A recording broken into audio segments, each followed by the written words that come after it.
So today, for our live devotion, I'm going to try walking and talking at the same time, which normally I'm able to do, but maybe not necessarily while talking rationally. So we'll see how this goes. But wanted to get out because it's a beautiful day and take a little walk. So walking around the neighborhood and got some thoughts I wanted to share with you. I think that as we do this whole thing, I think there's a lot of us that maybe are feeling like our life has been kind of put on pause. And maybe you're feeling that way too, where your life is on pause or on hold. And I know Melissa and I have been discussing that quite a bit, where it feels like, man, it just feels like life has stopped. And our kids are feeling that too. They're struggling with disappointment that soccer seasons have been put on hold and graduations on hold and lifeguard trainings on hold and driver's eds on hold and all those other things. It just feels like, man, we're paused and stuck. And as we've kind of thought about that and processed that, it can feel like, okay, we just got to get through this. And that if we get through it, then somehow like we can resume. And as we've been talking about that, we've realized that maybe we're looking at that a little bit wrong. And that there's this potential that, well, and it's a reality, not a potential. The reality is God knows exactly where you're at. He knows where I'm at. He knows exactly what's going on. And He's got a plan in all of this for us. And it's no accident that we're where we're at, when we're at that place. And there's something there, I believe, for each of us to do. And so as I was thinking about that, I was thinking about the story of Esther. And, Esther lived in the midst of for her nation, a national emergency. All the Jews were going to be killed. And their stuff was all going to be taken. And it was dire times. And, it was her uncle that said, hey, Esther, you're in the right position to step up and do something, say something. And who knows, maybe God has you in this position for such a time as this. That's Esther 4:14.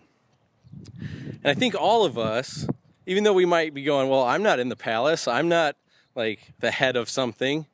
No, but I think there's a good chance you're in the position you're in for such a time as this. Like you're where you are right now, and that's where you're supposed to be for this moment. So I think the questions I wanted to ask you was this. Do you live where you live right now for such a time as this? And do you work where you work right now for such a time as this? Are you home with your kids right now for such a time as this? Maybe this one's hard. Are you alone right now for such a time as this? Those are, I think, challenging questions because it can feel like any of those situations and whatever situation you're in that, you're just enduring it. But I don't think we're meant to be enduring this. I think we're each meant for such a time as this. And in whatever situation you're in, whatever you're facing, that God's intention is to meet you there and to do something with that time. Maybe this is a time where you're connecting with your kids or your family more than you ever have. Or maybe this is a time where, everything really has been stripped away from you and you've had to connect with God. You've had to lean in more. That can be a real positive thing. Or it can be something we've just endured. I'd rather turn it into something positive and look to see, what's God have in the midst of all of this for me to do? Or what's He trying to get to show me? Or how's He trying to connect to me? Or what's He put at my fingertips to do? Or what gifts has He given me to use?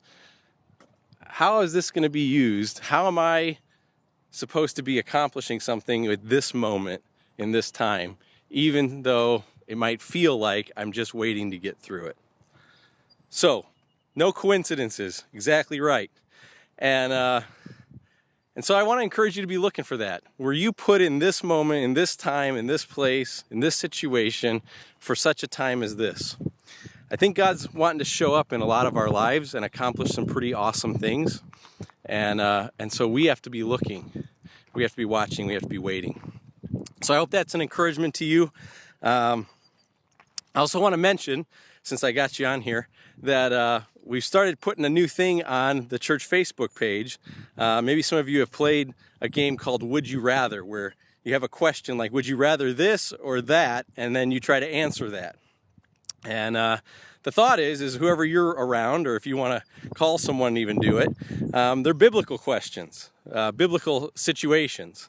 And so like this first one that we threw up was, would you rather be turned into a wild beast or a pillar of salt?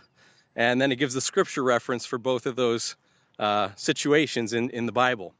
And so you can weigh in on that and explain, why would I want one outcome or the other?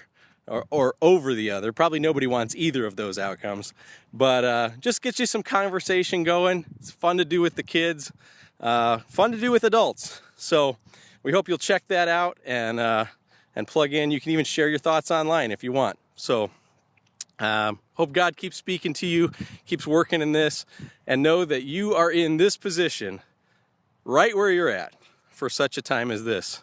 Hey, God bless you. We'll see you soon.